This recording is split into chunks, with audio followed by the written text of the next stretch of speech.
Good morning to you viewers, this is the Colonel speaking to you. Live from the Grange, this is British Imperial YouTube Broadcasting. And you know, we've had a letter, and very grateful for that. If you wish to write to the Colonel, it used to be the third bench from Waterloo Bridge, it is now Trafalgar Square. Anyway, I'll just pick up my monocle, there we go, and I'll be able to read it to you. Where is it? Oh, there it is. Dropped it on the floor. Typical, really. Right, here we go. It's from Mrs. Trellis in North Wales, who says, "Dear Mr. Gently Benevolent, you sound rather like Mr. Howard Hope, the great man of the gramophone business. Are you he, or just a cheap impersonator?" Well, Mrs. Trellis, I can tell you truthfully, I am not cheap. Anyway, today's programme is There Are Bad Times Just Around the Corner, sung by Sir Noel Coward. This was banned during the war, you know. You'll soon see why.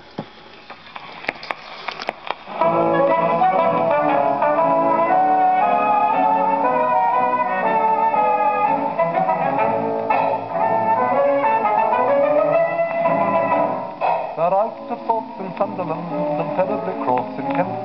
They're dull in Hull and the Isle of Man is seething with discontent. They're nervous in Northumberland and Devon is down the drain. They're filled with wrath on the first, the fourth and sullen on salt refrain. In Dublin they're depressed lads, maybe because they're Celts, for Drake is going west, lads, and so is everyone else. Hooray, hooray, hooray, misery's on the way. There are bad times just around the corner. There are dark clouds hurtling through the sky, and it's no good whining about the silver lining, for we know from experience that they won't roll by. With the scowl and the frown, we'll keep our peckers down and prepare for depression and doom and dread.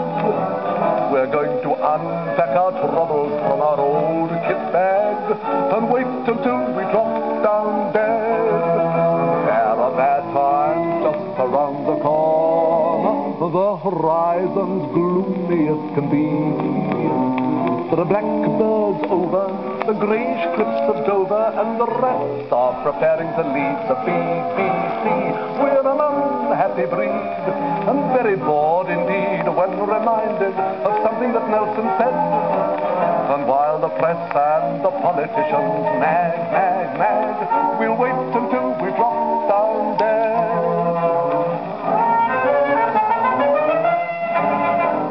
From Colwyn Bay to Kettering, they're sobbing themselves to sleep.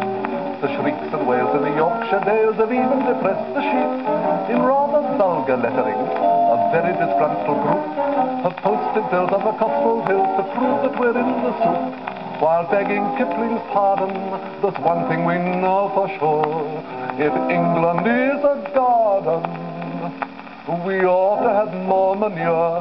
Hooray, hooray, hooray, suffering and dismay. There are bad times just around the corner, and the outlook's absolutely vile. There are home fires smoking from Windermere to Woking, and we're not going to tighten our belts and smile, smile, smile at the sound of the shot. We just as soon as not to take our hot water bottle and go to bed. We're going to untense our muscles till they sag, sag, sag, and wait until we drop down dead. There are bad times just around the corner. We can all look forward to despair. It's as clear as crystal from Brislington to Bristol that we can't save democracy, and we don't much care if the reds and the pinks believe that England thinks and that world revolution is bound to spread. We'd better all learn the lyrics of the old red flag and wait until we drop down dead. I like your story, land of home glory. Wait until we drop down dead. Well, there we go. Some would say they're not round the corner, they're actually here now. Thank you, viewers. Good morning.